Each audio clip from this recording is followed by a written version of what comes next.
नमस्कार दोस्तों, आज हम बायोलॉजी के अंतर्गत मानव रोग का अध्ययन करेंगे। मानव रोग में होता है ह्यूमन डिजीज। और मानव रोग से क्या तात्पर्य है? मानव रोग से तात्पर्य है मानव शरीर में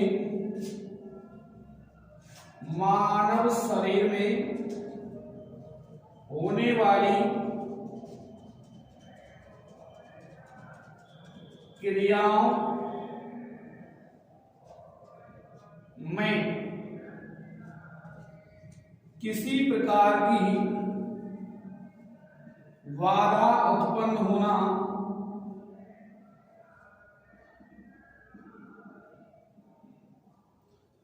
मानव रोग कहलाता है।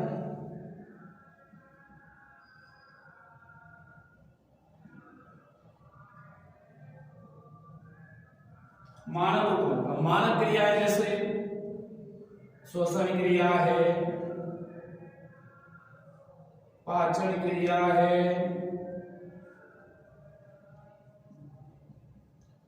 उत्सर्जन क्रिया है,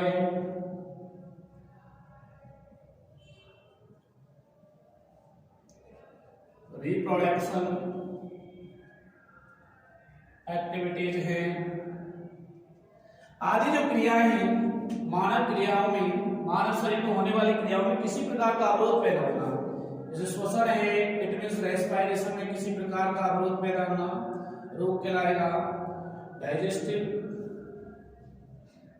सिस्टम में कोई अवरोध पैदा होना मानव रोग कहलाएगा। एक्सक्रीटरी सिस्टम में कोई अवरोध पैदा होना मानव रोग कहलाएगा। रिप्रोडक्टिव सिस्टम में, इस प्रकार मानव शरीर में जो क्रियाएं होती हैं उनमें अगर किसी प्रकार का अवरोध पैदा होता है बच्चों, तो वो कहलाता है ह्यूमन डिजीज, मानव रोग। बात करते हैं मानव रोग।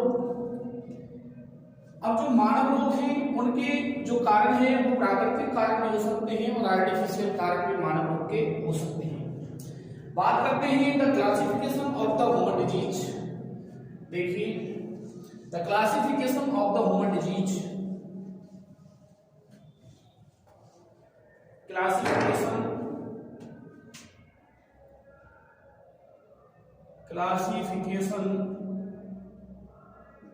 Of human disease.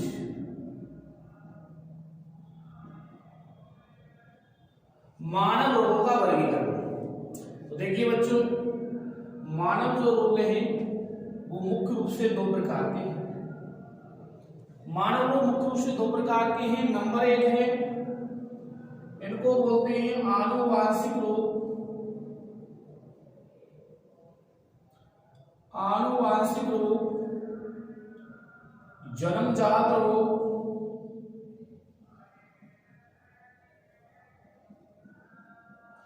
या जेनेटिक्स डिजीज।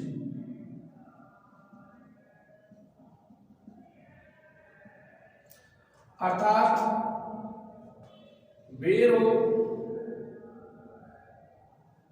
जो एक पीढ़ी से दूसरी पीढ़ी में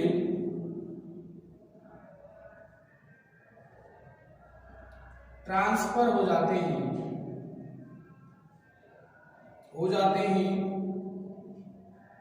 वे जेनेटिक्स डिजीज कहलाती हैं।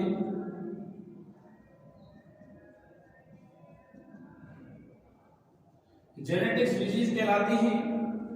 और जो जेनेटिक्स डिजीज हैं बच्चों, ये गुणसूत्रों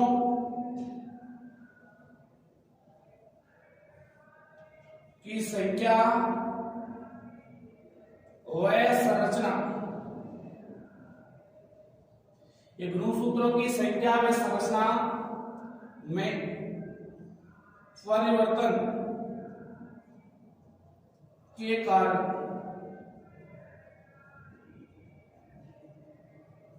उत्पन्न होती है।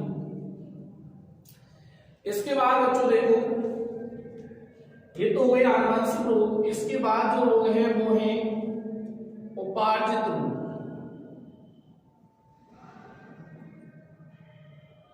उपार्जित रोग और उपार्जित जो रोग हैं ये मुख्य रूप से निम्न प्रकार के होते हैं, जैसे जीवाणु जनित रोग,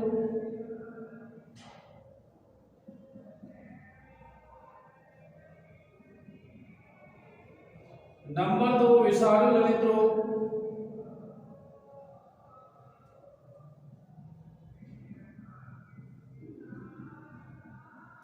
नंबर 3 प्रोटोजोआ जनित रोग,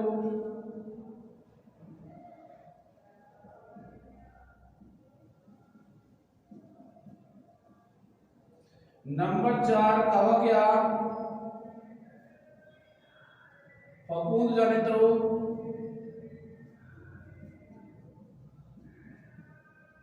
नंबर 5 हेलमंथी जनित रोग,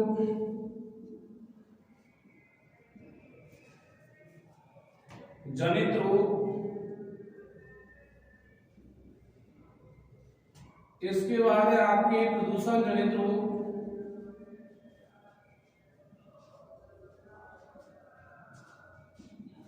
देखिए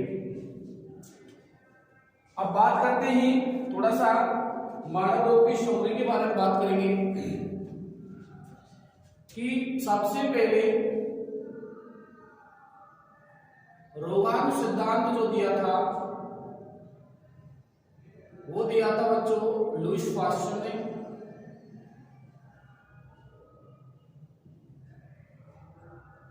सबसे पहले रोगाणु जो सिद्धांत दिया था वो लुईस पास्चर ने दिया था, और पाश्चुरीकरण की तकनीक भी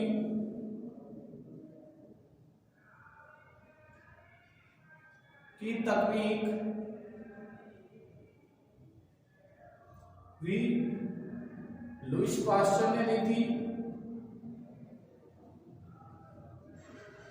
और पाश्चुरीकरण तकनीक क्या है बच्चों? पाश्चुरीकरण तकनीक से तात्पर्य है कि कोई भी ऐसी तकनीक जिसके माध्यम से किसी खाद्य पदार्थ में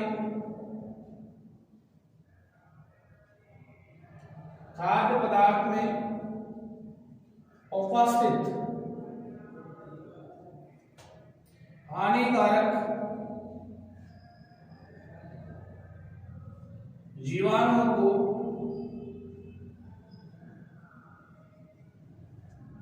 एक निश्चित तापमान पर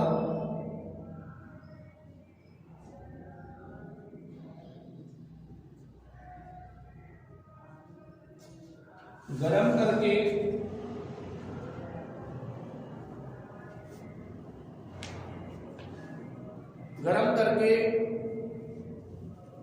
नष्ट किया जाता है, पाश्चुरीकरण तकनीक कहलाती है। पाश्चुरीकरण तकनीक से किसी भी खाद्य पदार्थ को एक निश्चित तापमान पर गर्म करके उससे हानिकारक जीवाणुओं को नष्ट किया जाता है, पाश्चुरीकरण तकनीक कहलाती है। पाश्चुरीकरण की तकनीक लुईस पास्चर ने दी थी और रोगाणु सिद्धांत भी लुईस पास्चर ने दिया था। अब सुनिए, इसके बाद बात करें कि सबसे पहले खोजा जाने वाला टीका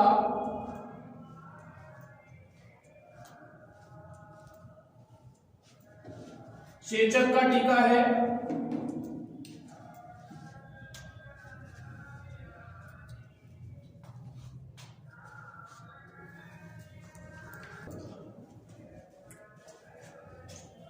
तो सबसे पहले जो खोजे जाने वाला टीका था वो चेचक का टीका है।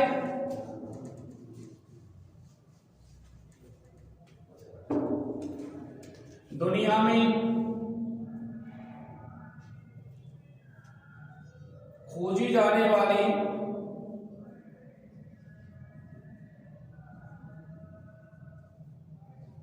पहली औषधि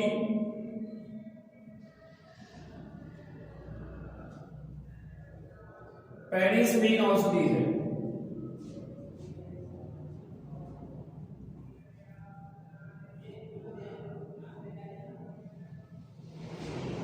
जिसे अलेक्जेंडर फ्लेमिंग द्वारा पेनिसिलियम नोटेटम नामक कवक द्वारा खोजा गया।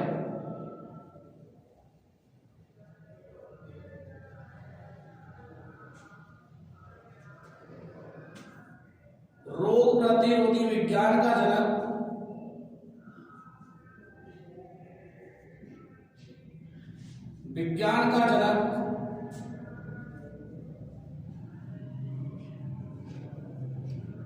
सर एडवर्ड जेनर को माना जाता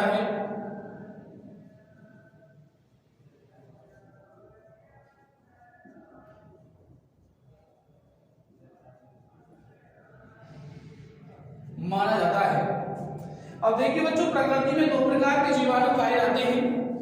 कुछ जीवाणु तो ऐसे होते हैं या कुछ सूक्ष्म जीव ऐसे होते हैं जो हमारे मानव जीवाणु एक सूक्ष्म जीवी है। अब जो कुछ सूक्ष्म जीव जो होते हैं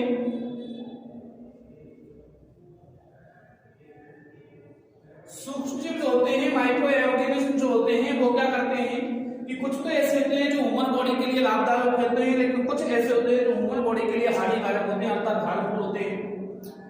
तो जैसे लैक्टिक बेसिलाई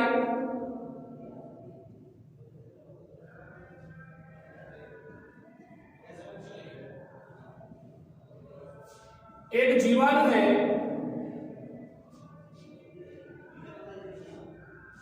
जो कि दूध में पाया जाता है।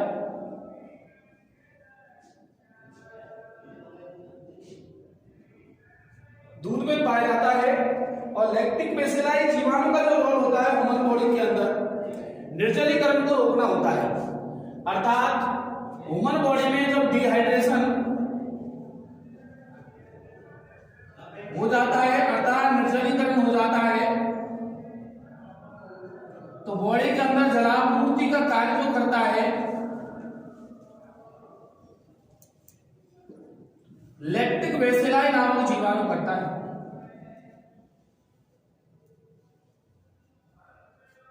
इसी प्रकार एक इकोलाई नामक जीवाणु पाया जाता है ह्यूमन बॉडी में। जीवाणु पाया जाता है जिसका रोल होता है ह्यूमन बॉडी के अंदर इंसुलिन नामक हार्मोन का स्रावन करना। अब इंसुलिन हार्मोन का क्या रोल होता है ह्यूमन बॉडी के अंदर? इंसुलिन हार्मोन का ह्यूमन बॉडी के अंदर रोल होता है कि ग्लूकोज की मात्रा अधिक हो जाए ह्यूमन बॉडी के अंदर, तो ग्लूकोज को ग्लाइकोजन में जो बदलने का कार्य करता है वो कार्य करता है इंसुलिन। और इंसुलिन ग्लूकोज को ग्लाइकोजन में बदलकर इसे लीवर में स्टोर कर देता है।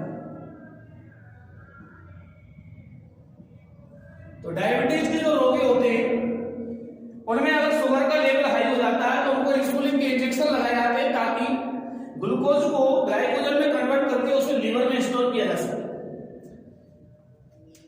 तो इकोलाई नामक जो जीवाणु है ये एक लाभदायक जीवाणु है मानव शरीर के लिए। लैक्टिक बेसिलाई भी एक लाभदायक जीवाणु है। इसके बाद अन्य भी ऐसे जीवाणु होते हैं जैसे टीनिया सोलियम है,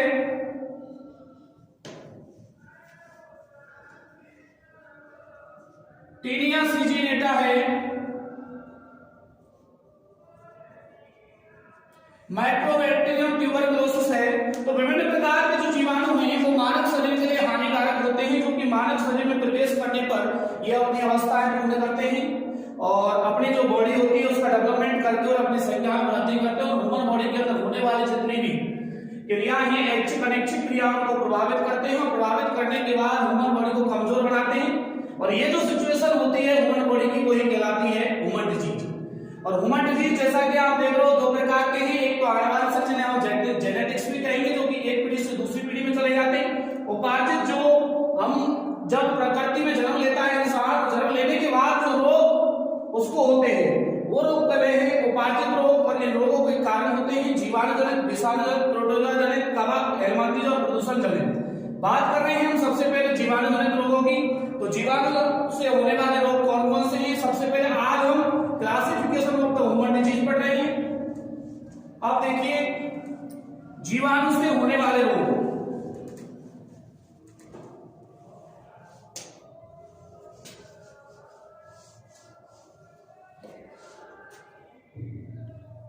सबसे पहले जीवाणु जनित रोगों की बात करते हैं तो पहला जो रोग है वो है बच्चों कुष्ठ रोग, और कुष्ठ रोग को हम लेप्रोसी रोग भी कहते हैं।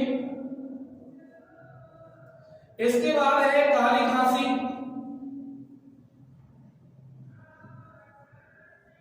इसके बाद है आपका हैजा, इसके बाद है आपका सिफिलिस, इसके बाद है आपका निमोनिया, इसके बाद है बच्चों प्लेग, इसके बाद है आपका टीबी, इसके बाद है आपका टाइफाइड, इसके बाद है टिटेनस, इसके बाद है गोनोरिया, और इसके बाद है बच्चों डिप्थीरिया। ये सब जीवाणु जनित रोग हैं, और जीवाणु को बच्चों हिंदी इंग्लिश में बैक्टीरिया भी कहा जाता है, और बैक्टीरिया का अध्ययन बैक्टीरियोलॉजी के अंदर किया जाता है। इसको कहेंगे जीवाणु विज्ञान। क्वेश्चन पूछा जाता है कि जीवाणु की खोज एंटीगोन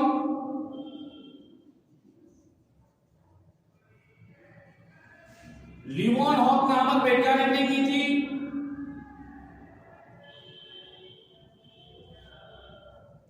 एंटीगोन लीवनहॉफ नामक वैज्ञानिक ने की थी, और एंटीगोन लीवनहॉफ को फादर ऑफ बैक्टीरियोलॉजी कहा जाता है। जीवाणु विज्ञान का जो पिता है वो एंटीगोन लीवनहॉफ को ही कहा जाता है, और जीवाणु को पहली जीवित कोशिका माना जाता है।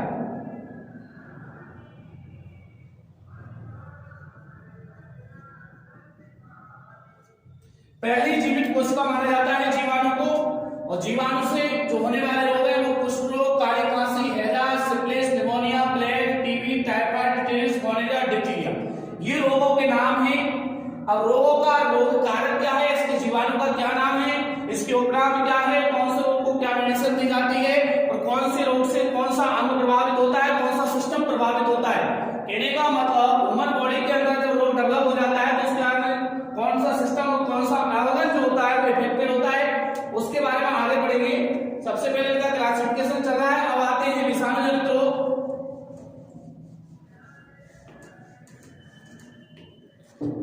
विषाणु जनित रोगों की अगर बात करें तो ये है बच्चों देखो एड्स, स्मॉल पॉक्स,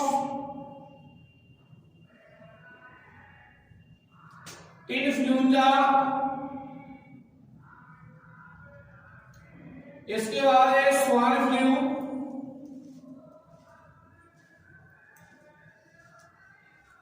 इसके बाद है बर्ड फ्लू, इसके बाद है पोलियो, इसके बाद है हर्पीस,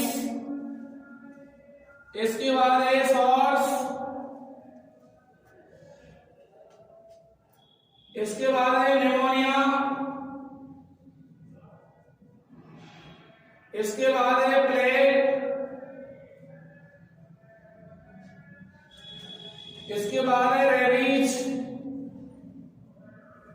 इसके बाद है मम्स, इसके बाद है मीजल्स, इसके बाद है मेनिंजाइटिस,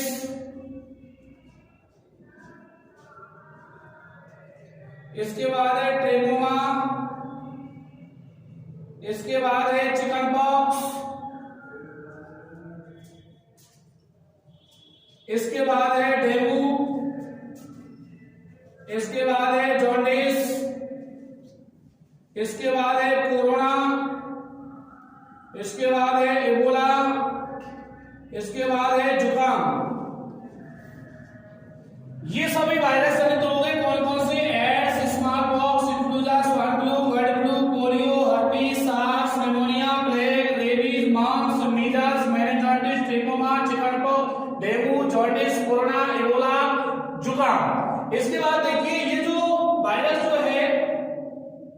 वायरस को ही विषाणु कहते हैं और विषाणु का अध्ययन वायरोलॉजी में किया जाता है, ना कि बायोलॉजी में। बायोलॉजी को विषाणु विज्ञान कहते हैं और विषाणु की जो खोज की थी वो इवानोव्स्की नामक वैज्ञानिक ने की थी। और विषाणु जो होते हैं प्रोटीन के बने तंतु होते हैं और विषाणु को सजीव व निर्जीव के बीच की योजक कड़ी कहा जाता है।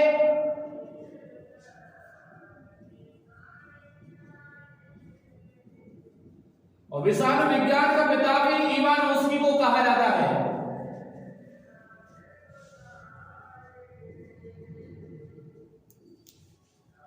तो आज हो गया जीवाणु जनित और विषाणु जनित रोग। आगे और कल पढ़ेंगे बच्चों, ठीक है।